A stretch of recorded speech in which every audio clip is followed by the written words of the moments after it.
All right. Welcome, everyone. I know folks are just trickling in. For those of you who haven't met me before, I'm Lauren, one of our co-founders at Cocoon, and so excited today to have a really incredible community of folks who are leading the way in the world of caregiving on so many different levels. And before kind of going too deeply into who we have here in our conversation today, want to give folks a second to kind of trickle into the room and also introduce themselves as well. So we're going to go around the room and introduce ourselves. And we also really love as part of this community for our audience to share with us where you're dialing in from. So if you're comfortable, would love for you to drop in the chat where you're dialing in from, whether it's Chicago or New York or Texas or San Francisco, maybe international for those of you who might be abroad. And also, if you're open to sharing a caregiver in your life who you admire. Amazing. Well, let's go ahead and get started. So as I mentioned, I'm Lauren. I'm one of our co-founders at Cocoon, and couldn't be more excited to have this incredible crew in our roundtable. And we really like to think of this as a conversation that we'd have with friends who happen to be experts in the space of caregiving and care deeply about this topic over a glass of wine, dinner. It's about brunch in San Francisco, so maybe brunch for me. And really looking forward to having folks participate and ask questions and be really active in this conversation. And so wanted to go around the room and introduce folks, and I'll give a high level background in terms of who we have today. So first of all, we have on the line with us Ken, Jocelyn, Ellen, and Courtney, who come from backgrounds of not only personally as folks who care deeply about caregivers, are caregivers themselves, and have caregivers in their lives who they care deeply about, but also on many levels of society are really key influencers here. So Ken and Ellen are on the employer side of things at Culture Amp and at Docusign, and really leading the conversation on how do we empower caregivers at our companies and in our companies day to day in their work and their impact. And then really excited to have Courtney, who is joining us, founding partner at Springbank Collective, and is extremely deep in the space of investing in the future of caregiving through innovative companies out there, and has a lot of insight into how the private sector can drive innovation and move this conversation forward in a big way. And then finally, so starstruck to have Jocelyn with us from the National Partnership for Women and Families. For those of you who may have kind of been stalking Jocelyn like me, you may also know that she was recently in the White House, helping to drive a lot of the initiatives around families and caregiving for Michelle Obama and President Obama. And so really excited to have Jocelyn's lens on this conversation from a public sector perspective and a policy perspective too. Amazing. Well, to start, really wanted to have our folks today go ahead and introduce yourselves and a little bit of what brings you to this conversation. So maybe Ellen, I'd love for you to start, as far as you're someone who I've long admired in the space of really driving forward the conversation on caregiving. And I'd love to hear a little bit of your background and what brings you here. Thank you, Lauren. I'm really happy to be here. So Ellen Meza, I am the Senior Director of Global Benefits for Docusign, and I've been here just over 2 years, but in the industry for almost 25, and am a mother of 4. One of my children has special needs, caring for aging parents, a sister who's been diagnosed with stage 4 lung cancer, just really deeply in the caregiving space personally.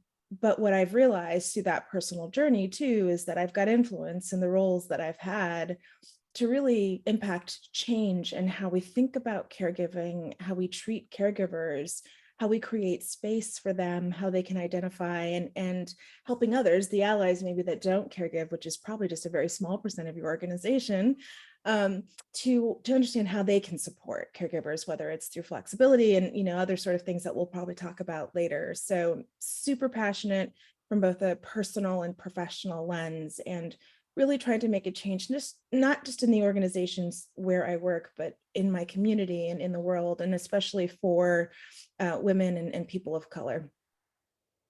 Love that, Ellen. And Ken, would love for you to give a little bit of background on you too, and kind of what brings you to this conversation, both personally and then from a kind of people science perspective. Absolutely. So yeah, personally, I think caregiving has been a large part of my life. I grew up in a visually disabled household.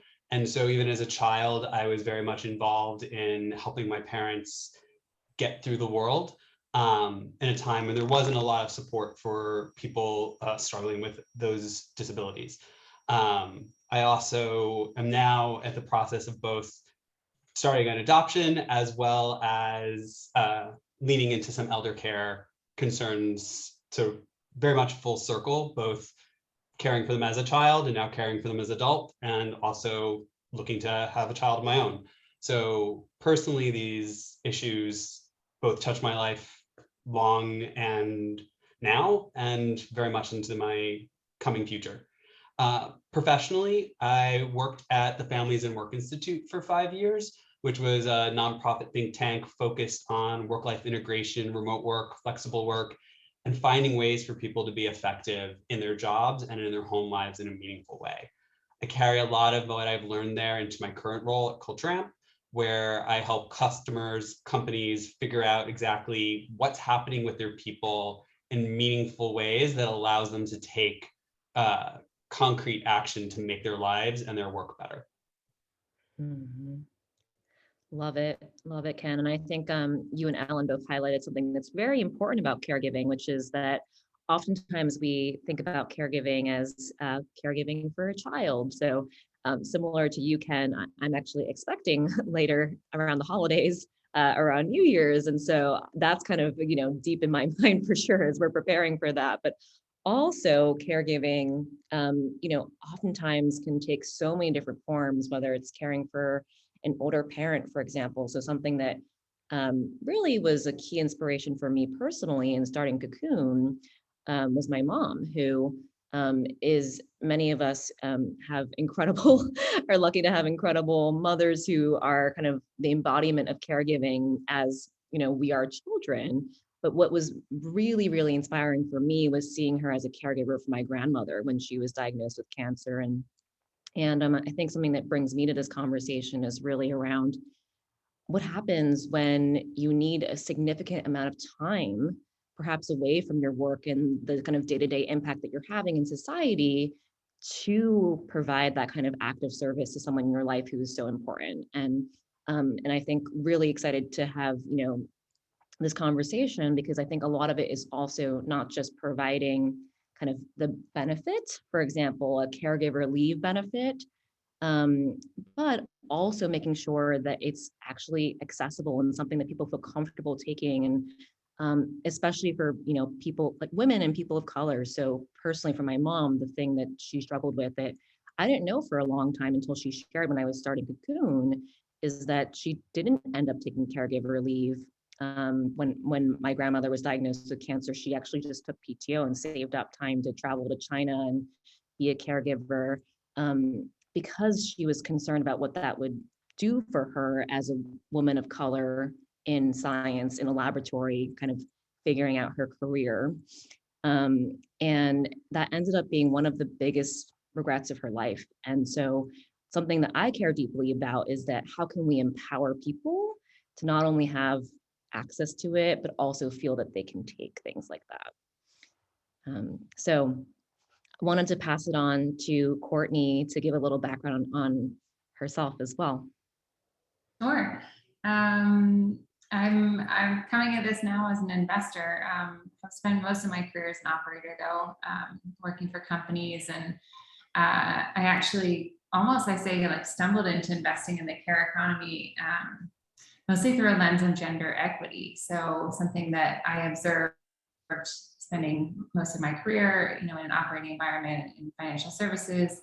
My last job, I was the CFO of Marsh, an insurance broker. And my last operating job, I have a job now. But, I really noted that there were a lot of discussions around gender equity and how do we build a more diverse workforce. And in particular, at the time, Marsh and many companies were focused on how do we move more women up and more women into the C-suite. And, it doesn't sound a bit trite, but it felt like some of our best ideas were like, let's have a cocktail party, let's have a mentoring event. And I think I sort of, as a parent at the time of some young kids, felt like that's the last thing I want to do. I need someone to ship breast milk when I'm traveling. I need to be able to T&E the cost of my babysitter when I have to go to the board dinner. I need, as you say, paid time off. I actually really, what I need is my husband to have time off because I need to go back to work. And so I really started to think about the infrastructure that, is sort of lacking. And that's the reason why in a lot of cases, women in particular and caregivers in general drop out because they themselves have to sort of lay down and be the bridge because it doesn't exist. And so that got me really interested in care economy in particular. And that, our investment thesis at Springbank is to invest in the infrastructure that we think can close the gender gap. And in that, through that lens, the future of work and the future of care, they're very intertwined. And so that's sort of our motivation. We're investing in young companies, usually they're seed or Series A. We're proud to be investors in Cocoon that are building these sorts of solutions that don't rely on, women to just do more or to negotiate harder or to work a second shift or, even necessarily take a leave. I mean, I know that's what we're talking about here, but sometimes a leave is not the answer. If your mom, is diagnosed with dementia, a 2-week leave is not the answer. Services and corporate benefits that will help her in, next phase of her life so that you as a man, a woman, a child, whoever you are as her caregiver don't need to leave the workforce to do it yourself. And so those are the things that are getting me out of bed these days. Yeah, I love that word, Courtney, infrastructure, because I'm sure that Ellen and Ken think about this all day at the company level. And then Jocelyn, would love for you to give a little background on what brings you this conversation, because I know that you're thinking about infrastructure on a national level, maybe even international. Right. Thank you. Thank you so much, Lauren. So I am Jocelyn Fry. I'm the president at the National Partnership for Women and Families. And I would say that, what brings me to the conversation is both personal and then, there's a piece of this that is deeply embedded in sort of the history of our organization and how we have focused on women's rights in particular, but really the ability of folks across gender to live the lives that they want to lead. I would say at a personal level, care and caregivers are people who have been in my family for generations. My aunt was a home care worker for much of my life. That's what I remember of her. She lived well into her 90s. And both of my parents, spent a lot of time, truthfully, sacrificing to care for me and to give extraordinary opportunity for me. And, I lost both of my parents to cancer. And the reality is that they would not have been able to live out their final months and days the way that they wanted to if I had not had access to paid leave. I was working, I am an only child. So many of those care responsibilities were on me.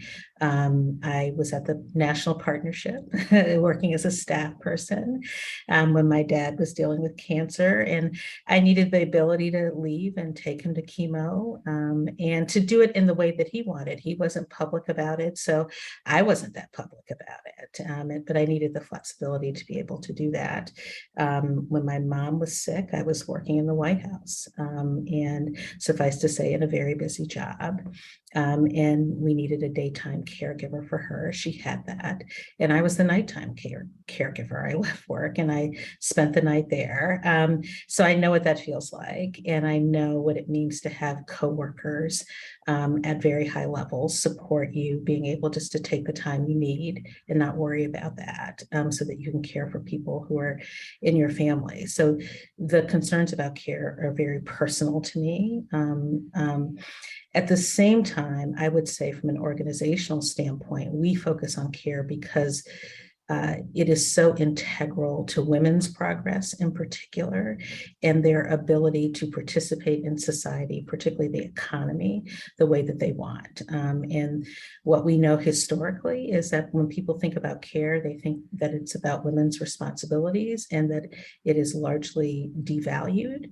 And the folks who do care, people expect them to do it for little or no money. They are disproportionately women of color, and that is deeply rooted in our history. And so a lot of the work, the partnership is now 51 years old, and many of the things that we've worked on over decades, from pregnancy discrimination to family and medical leave, were rooted in this idea that our ability to ensure that we are supportive of people's care needs is actually integral to women's ability to participate equally in society.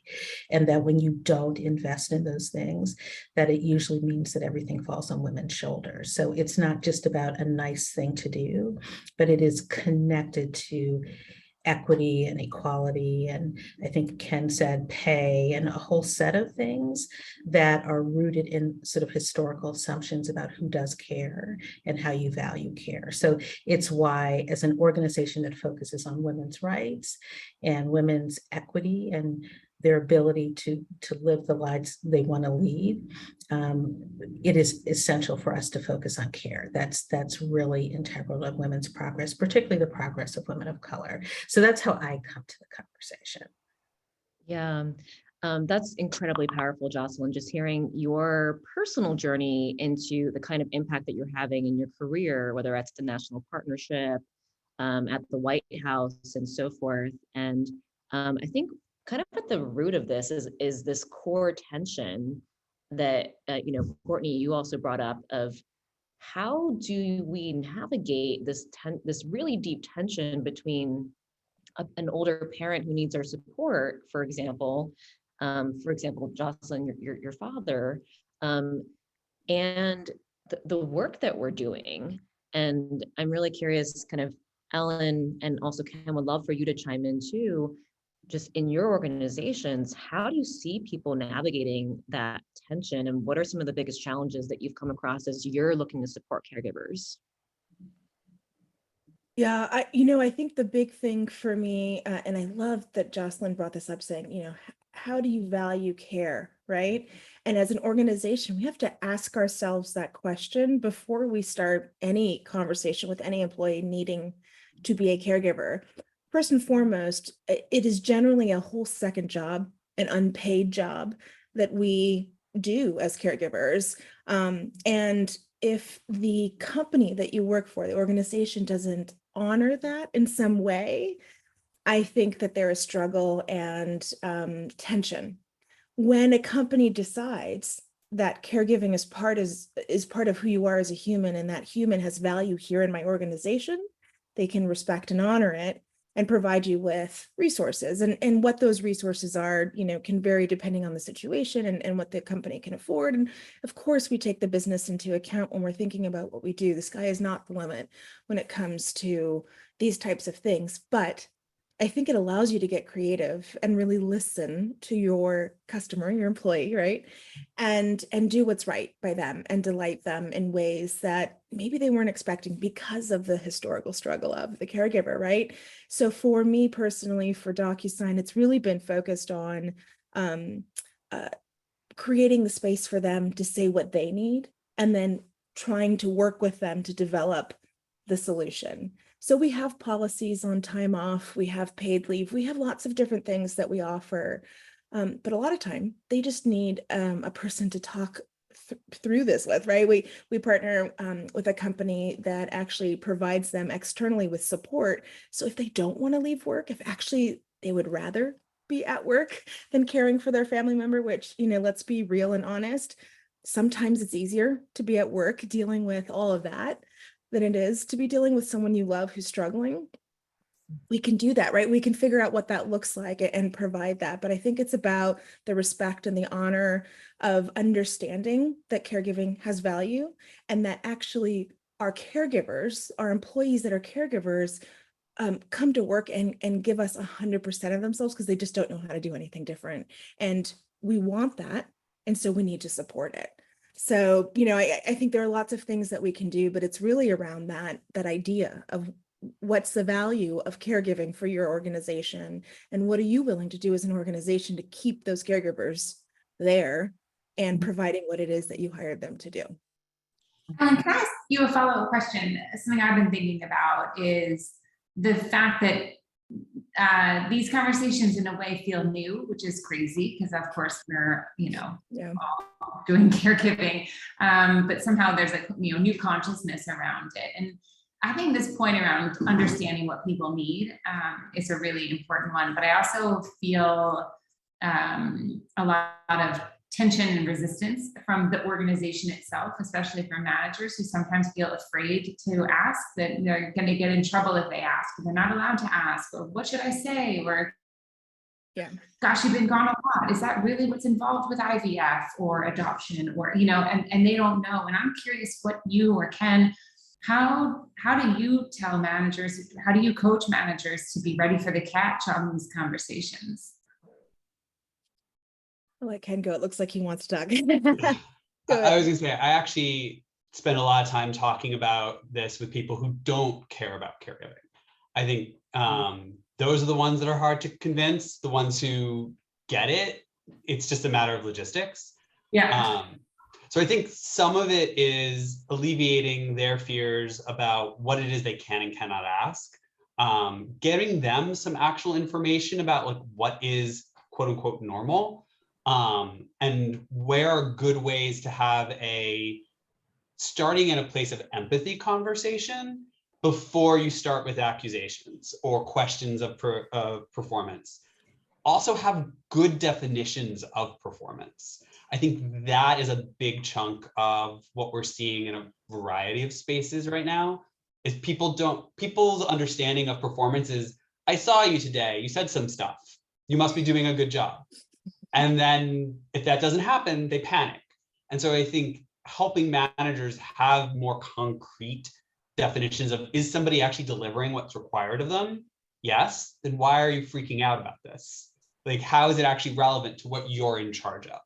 I think that moment of clarity can really help a manager shift out of the, I'm scared about whether or not I'll miss my mark, to, oh yeah, I can help you because I'm no longer scared about myself. I think we forget that we're talking to people and think we're talking to like a robot that just follows rules. I think it's also important for us to recognize that value can be interpreted in a lot of different ways. And I think one issue is that when people think about care, they think about it as an individual problem, right? And so then you have individual people trying to navigate it.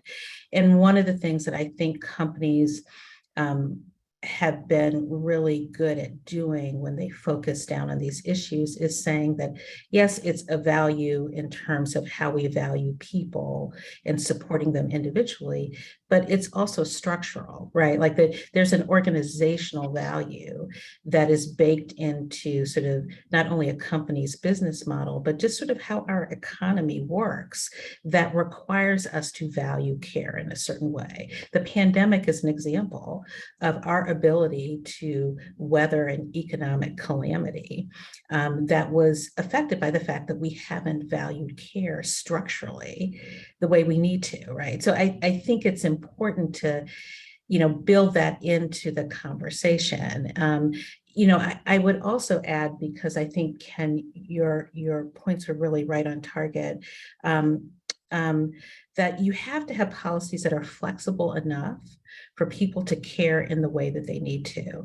You know, both of my parents were from a different generation that didn't talk a lot about personal issues. They didn't even talk about their cancer diagnoses with their families until, you know, their siblings until much later. So I didn't either, right? Like I needed just to be able to take off time and not really have to explain and or open up all my problems and concerns to people in order to justify it. I needed to be able to go to drive my dad to chemo, period, the end. And I needed to be able to spend time with my mom without sort of getting into a lot of detail. So whether it was my ability just to take some sick time for a variety of purposes, or take some temporary leave for, a broader set of reasons, I was fortunate to be in a situation where people allowed me to do so. So I think it is important that people, particularly from an employer perspective, that they think about how does this really work for people on the ground, right? What are we asking people? And, folks shouldn't have to sort of bare their souls because that may not be sort of how they function in their families in order to care the way that they need to. So, I think people take those signals in companies really clearly if it's valued because companies see a benefit in retaining workers, right? And see the broader importance of investing in care because it's essential to how our economy functions. People take those signals. And when it's a little more in name only, then people are nervous about making use of policies when they exist. You That's also, right. I was going to say, Jocelyn brings up a really powerful point. Sometimes the individual matters. You can't outsource it. And one of the things when you sort of look at gender aspects, through outsourcing care to women, men end up suffering a great deal in terms of broken relationships that don't last through divorces or other disruptions to their families that cause health effects for them. So there's all these side effects and ripples that make the individual a big part of this as well. Right. I was going to say too, the infrastructure, thinking about companies and organizations and what we can do to further this is, the policies don't need to just exist, but they need to be iterated on as things evolve, as we recognize that maybe they're not meeting the needs of our population. And so that's the other important piece is I think we talk about benchmarking what other companies are doing, but the reality is that you need to look at your own plans and how people are using them and say, is this actually working? Is it providing the result that we wanted, which is the retention, the employees' ability to have joy and do the work of their lives, right? And I think those things actually matter quite a bit. At Docusign, we created an employee resource group specifically for caregivers so we can get continual feedback. It's a safe space for them to keep telling me, hey, this is working, this isn't working. And I go back and I say, are we doing the right things? Are we providing not just the policy and the benefit, but the culture in which people are taking the time that they need in the way that they want? And some of that comes from the top up, right? I'm constantly telling my C-suite when they're in these situations, because they confide in me, take the time and walk out the door loudly about what you're doing. I'm taking personal time. You don't have to say why, but do it so that we're setting the example that this is an appropriate behavior when the time calls for it. And I think that culture piece is going to be so important, I think, to the future of this, because in name only is something that happens all the time with benefits and with policies within organizations. We check the box and we say, we have that, right? We do this thing, but then we create 17 different hurdles to access that benefit so that no one's really using it. And one of those hurdles tends to be the culture, right? Like, well, I'm in sales, so I really couldn't, because if I don't meet quota, I don't get paid. Well, then have better pay policies for people on leave, right? Think about how commissions are paid when someone's on leave, right? Be thoughtful about everyone in all different situations. And that doesn't mean create a 47-page policy on leave of absence. Be flexible so that you can do what you need to do in the right situations.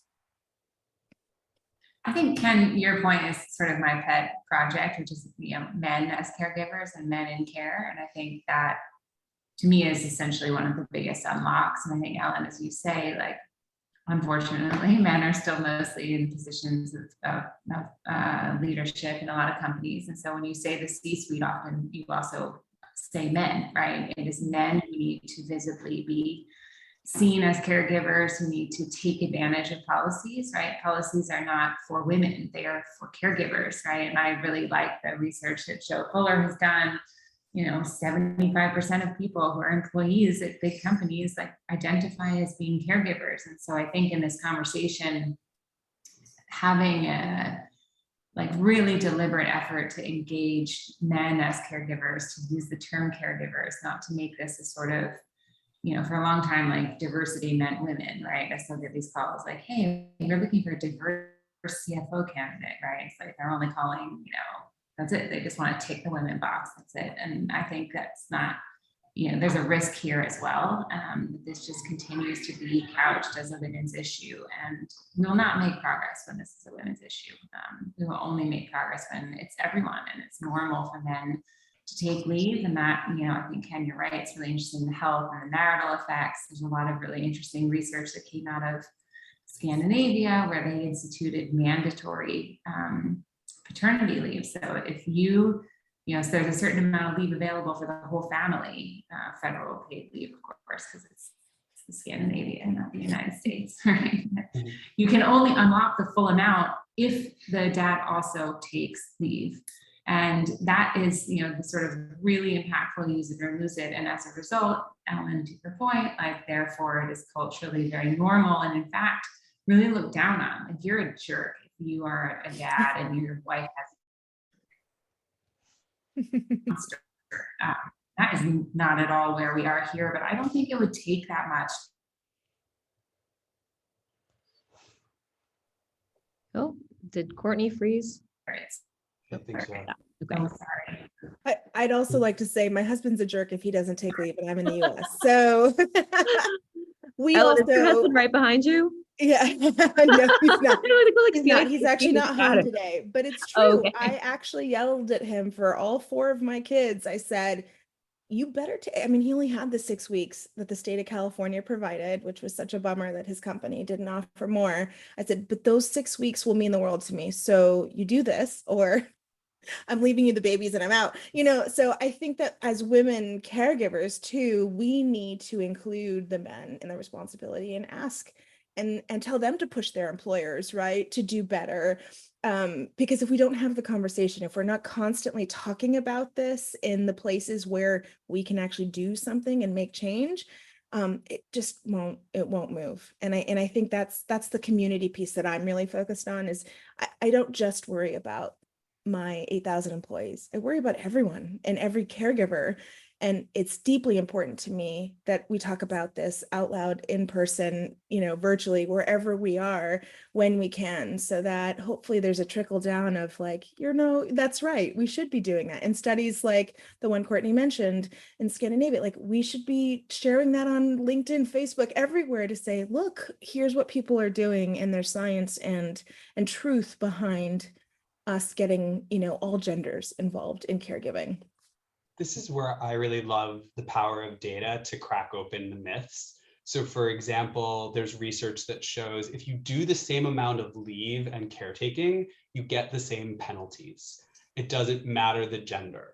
So it's really a caregiver bias, but because we've set up men as the ones whose identity is built around money and pretty much nothing else, there's a lot of terror around, if I take these hits, I'm now failing to deliver on what I'm supposed to be delivering to the family. Is that okay? Is caregiving still contributing? I had a friend who was a stay-at-home dad, and when I said to my father, hey, yeah, Mike's a stay-at-home dad, he's like, oh, it's too bad he can't take care of his wife. And it was so clear that even though he was doing the work, he was failing at an identity that other people valued. And so that was one of the many reasons, and there are complex reasons, why men are not as involved. But I think the more we can unpack what's actually happening, the more tools we get to control the situation. Unfortunately, our research at Culture Amp shows that only about 27% of companies even collect caregiver status. And so they don't even know what they don't know. They can't check to see, is performance different? Is leave taking different? they just are doing it at a one-off manager gut level. And that, I think, is where all of these societal biases, personal fears, just cloud the conversation and pull us away from actually making progress. Well, I think, I really appreciate your lifting up the data piece of this, because, I think there are a couple of layers to it that are worth, lifting up. One, I couldn't agree more about the need to really, push for men in particular to take leave. But, it's also important for companies just to say that there is a value in creating a work support around leave.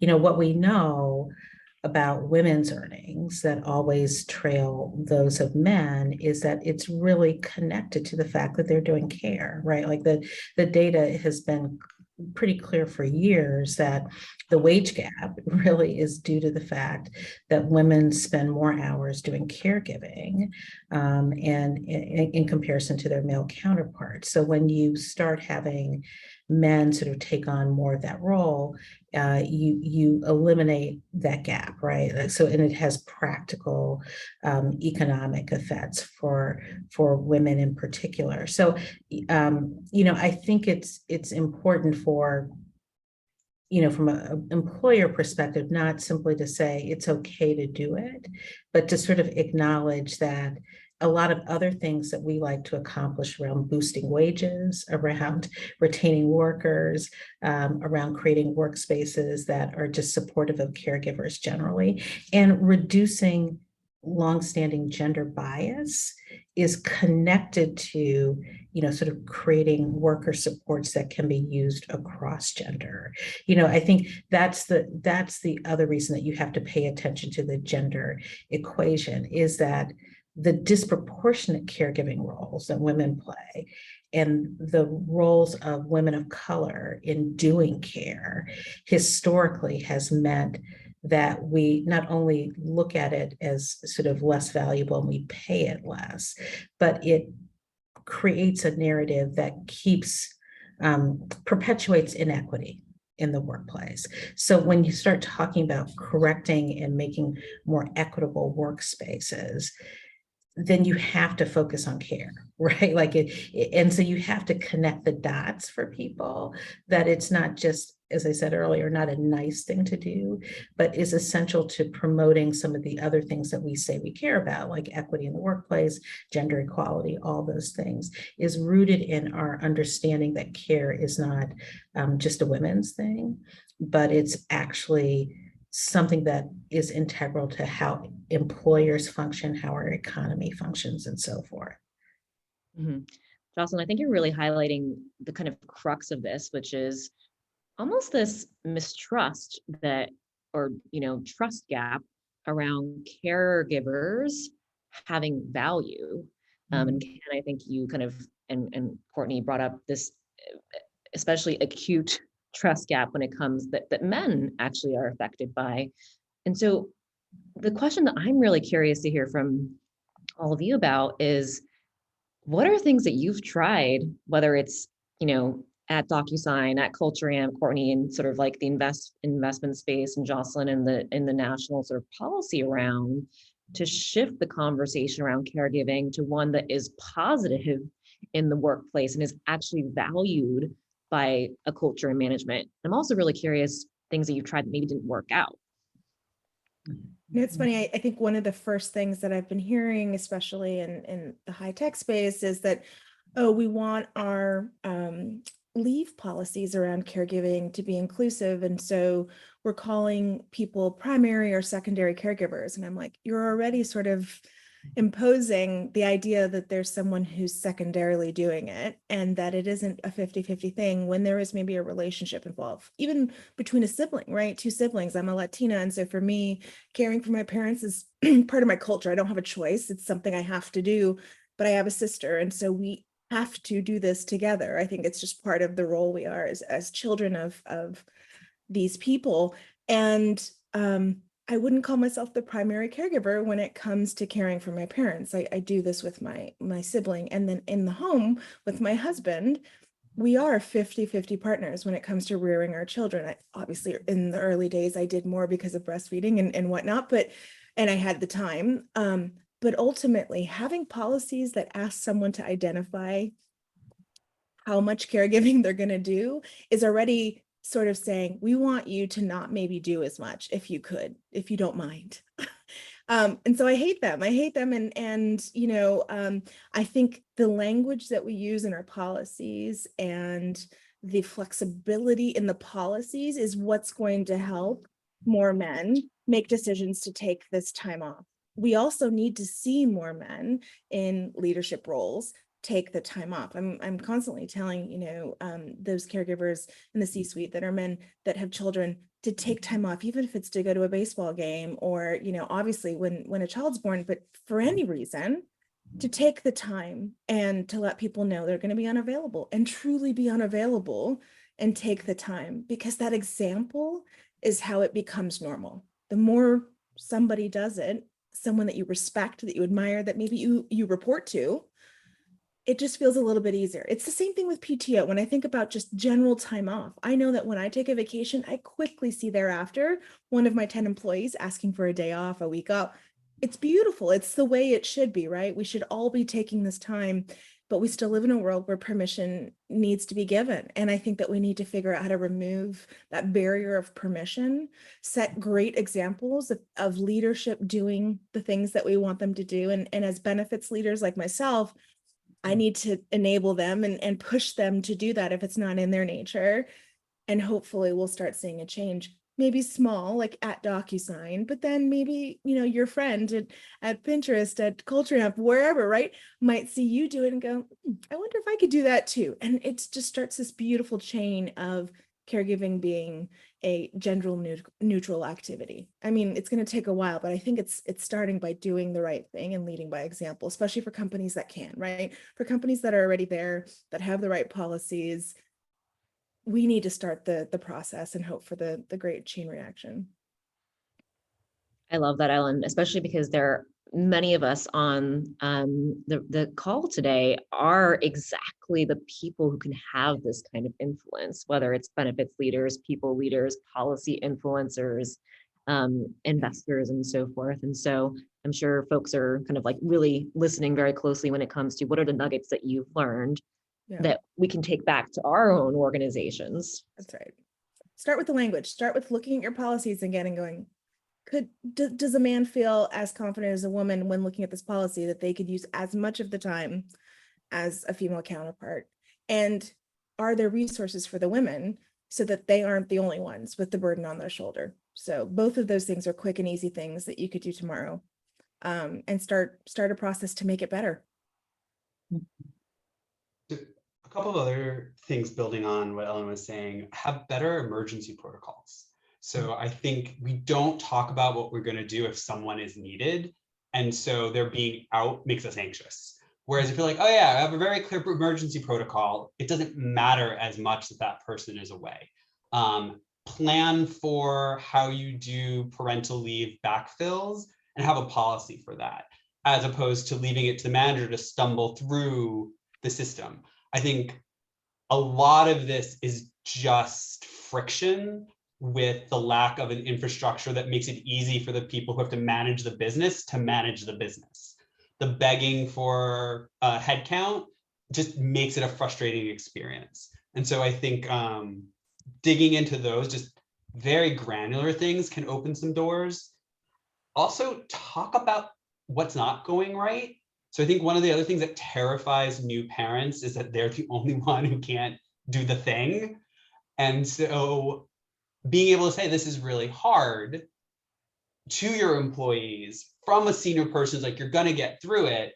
It normalizes it for everybody. That's like, yeah, this is a little bumpy, but then 3 years from now, they're gonna be running the business. So I should be getting on their good side.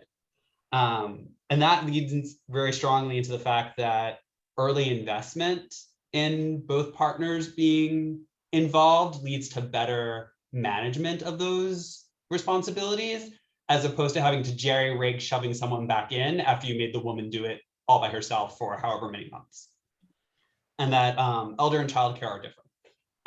Elder care is sadder. It is a waning of a life, whereas childcare is much more often the growth of a life. And so the way you take time off, how you're going to come back from that time, those are not quite the same. And I think flagging for managers those realities can help them be more constructive in how they manage people.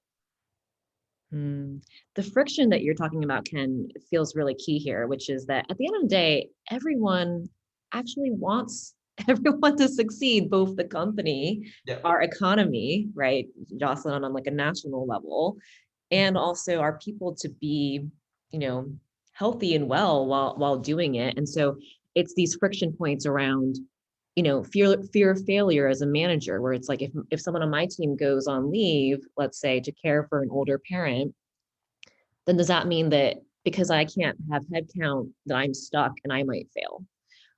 How do we eliminate these friction points? And I'm really curious to hear, Jocelyn, your perspective, and Courtney as well, back to the infrastructure piece. There's all these friction points. What is the infrastructure that we can create to solve that? Yeah, I think that's exactly the right question, and I appreciate Ellen's and Ken's really wonderful suggestions.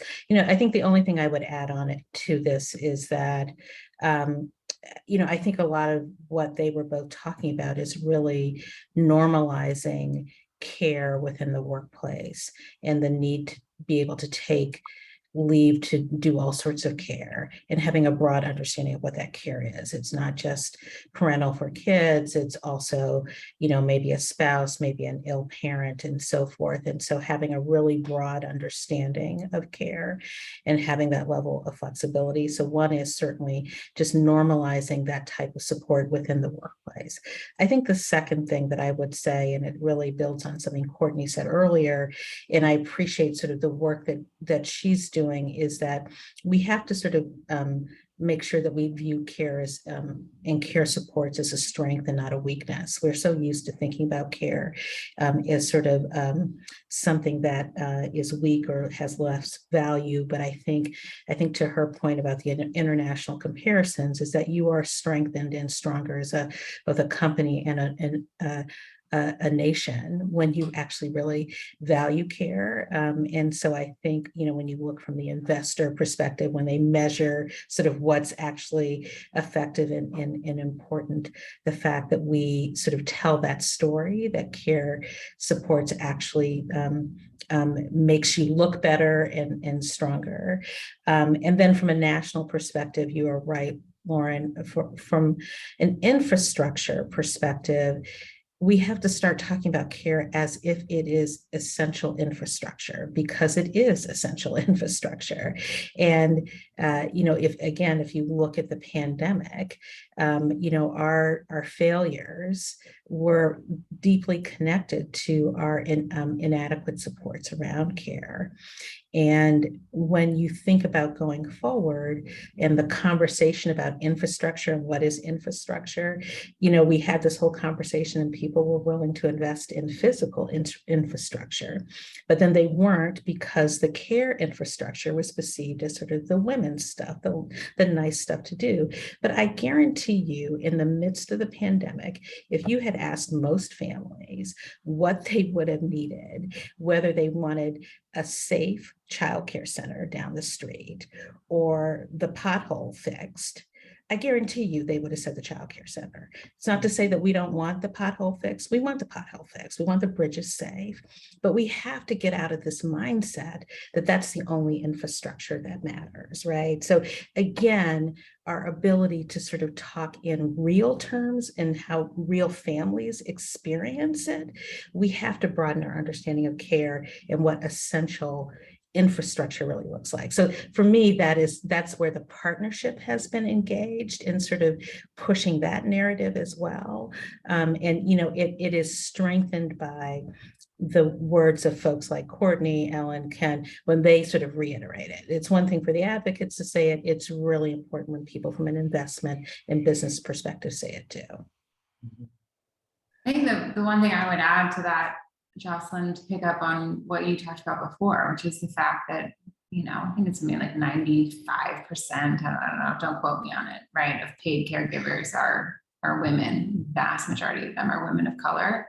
And they make nothing, right? I mean, truly nothing. And they're often make so little that they're forced, to take compensation under the table, and then they don't qualify for Social Security, and on and on.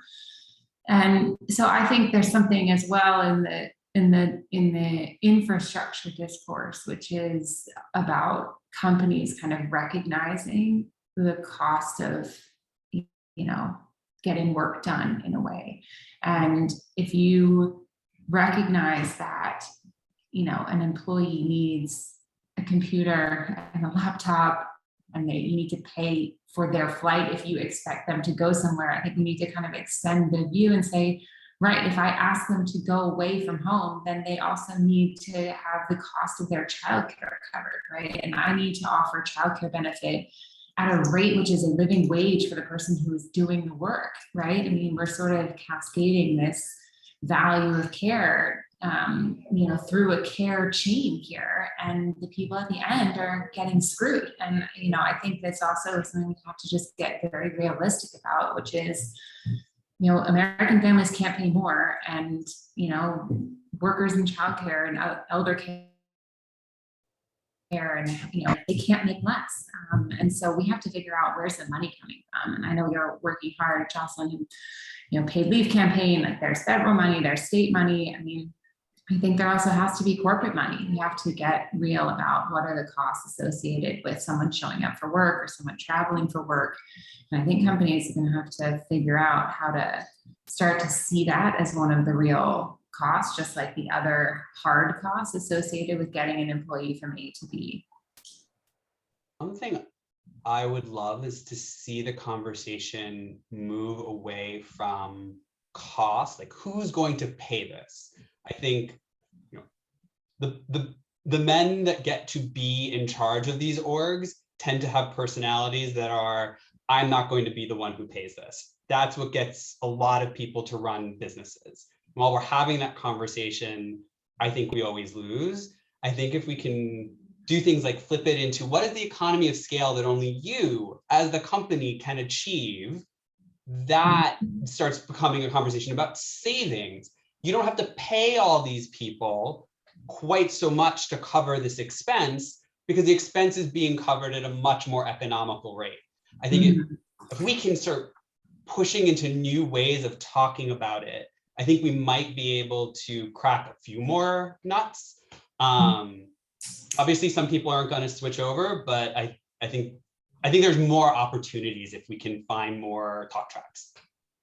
Well, I think, I completely agree with you. I think it is sort of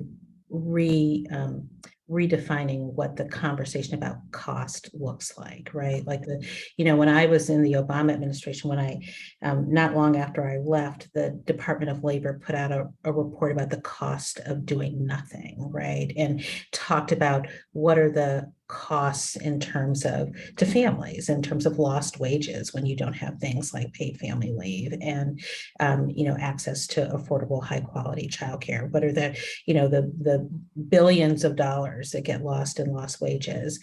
There's certainly research the partnership has done, Center for American Progress has done that looks at that specific question and looks at the lost wages for women in particular. But there's also research about the loss in terms of GDP, right? When just because women aren't participating in the workforce, and what it would mean in terms of our GDP if you had more women participating, which is directly connected to some of the policies that we're talking about. So I think it is, diversifying our understanding of what cost is, and not thinking about it in such a really narrow way. But I think, both you and Courtney are really speaking to how do companies understand it and understand those costs and not think about it in such a linear way, but that there is, a benefit in terms of retention, in terms of reducing costs, in terms of, if you have too much attrition and sort of having to, repeatedly onboard people and get them up to speed, like what are those long-term costs, and having them sort of look at the cost understanding in a sort of more nuanced way. And when you do that, I think people see the benefits in a different way. Yeah, I love that flipping the script around how do we kind of like flip the script from focusing on what's the cost of funding X benefit or X leave, and instead say, what is the savings from not having to onboard and rehire a new person? Or like, what is the cost of not doing something here? And I think what both of you are getting at, Ken and Jocelyn, is really this question of how do we get buy-in for providing more support for caregivers, right? And what are those diversity of talk tracks that we can start to kind of get into our arsenal? Really curious kind of in the last few minutes that we have, since we have many folks on the line who are wondering the same thing for their organizations, what has been successful in getting you buy-in? Ellen, I'm curious for you, for example, at Yeah. Docusign, especially given, big organization, right? Like, how do Yeah. you navigate that? Well, and I think it's interesting. It's the same conversation I'd have if I wanted to add a chronic condition management program into my medical plan, right? Like, I want something to deal with hypertension. I don't just say, well, the program costs X dollars. I say it's going to be this return on investment, right? So we love that term, return on investment in business. So I think that's maybe what we need to figure out, right? Like if we could work with our talent teams and other teams and say, what does it cost to onboard a new person? What is it? And then really provide real data that's bespoke to your own organization and say, look, on average, we see when we don't have programs like this, that we lose X% of our, workforce, and it costs this much to replace them, and bring those numbers in. I mean, I hadn't even ever really thought about caregiving in this sense. So I'm learning something new here, even as someone who's meant to be an expert.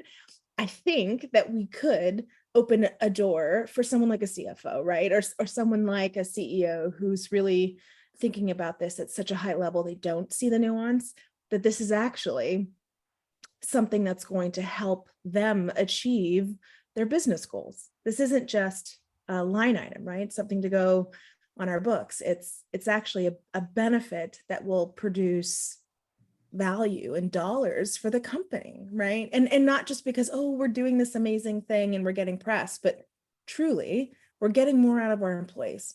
And it goes back to what I said really right at the beginning, which is thinking about our employees holistically as human beings that have lives outside of work.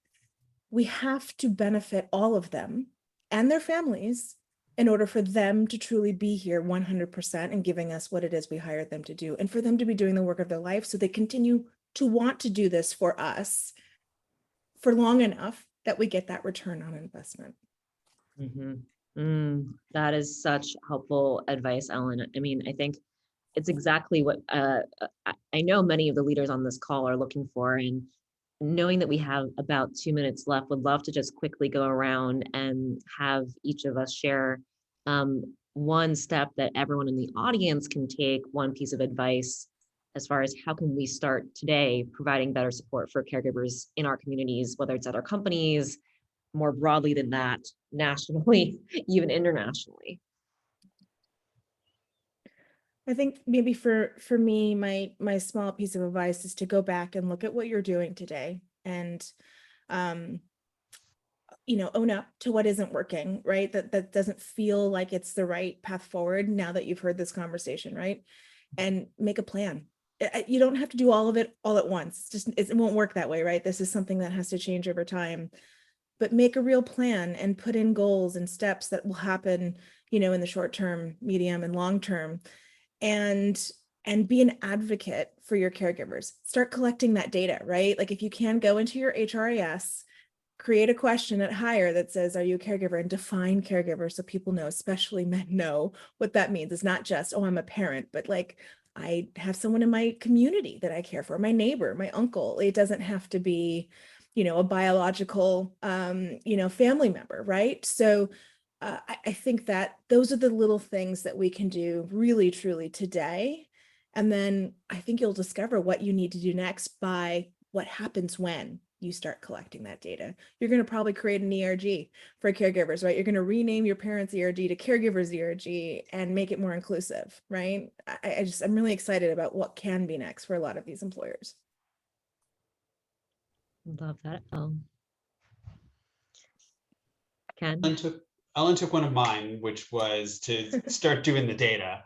But I will match that with know your audience. So what is the data that they're going to care about? Some people are going to want an anecdote. Some are going to want some hard numbers. Somebody else is going to want a revenue calculation. Someone else might need to hear it not from you, but from their buddy over in another department, but at the same rank, who also thinks about the money. Finding not just what the right message is, but also who's your best messenger to sort of crack through whatever their personal stuff is will help you move forward in your own organization. Mm-hmm. Courtney, Jocelyn, any words of advice or actions that you would suggest? Well, Go ahead, Jocelyn. I'll start. I would just say that leadership matters, and leadership from the top matters. Most people have a care story. And sometimes the people you least expect have a care story. And so I think sometimes just you can't overestimate the importance of leaders saying, this was important to me. And so it can't just be that the person at the top is the only person who can care for their families. And it's important for our organization to do it as well. The other thing I would say is that it is important to have policy at the national level. If you look at the data, not only internationally, but also in states, use of things like paid leave for men has gone up in states where they have paid leave policies. California, the first state that had paid leave, that's some of their research shows that. So we want folks to be able to care for their families, whether they work for really fabulous employers or not, right? Like people often say you can't make the determination of whether you can care for folks, whether or not you won the boss lottery, right? Like, people should be able to care whether they're low income, high income, whatever type of job. And so we need federal policy to be able to do that. Well, on that note of leadership matters, I think call to action for all of us on the line is to really take our leadership out into the world. Many of you who are on the call as well, and looking forward to continuing the conversation. I know we only had such a short time today. Looking forward to continuing the conversation much more broadly in the community and more. And we'll follow up with some of those resources that folks are dropping in the chat as well. Amazing. Well, thank you. Thanks, everyone. Elle, Courtney, Jocelyn, Ken, you're amazing. Thank you. Thank you. Bye. Bye. Bye.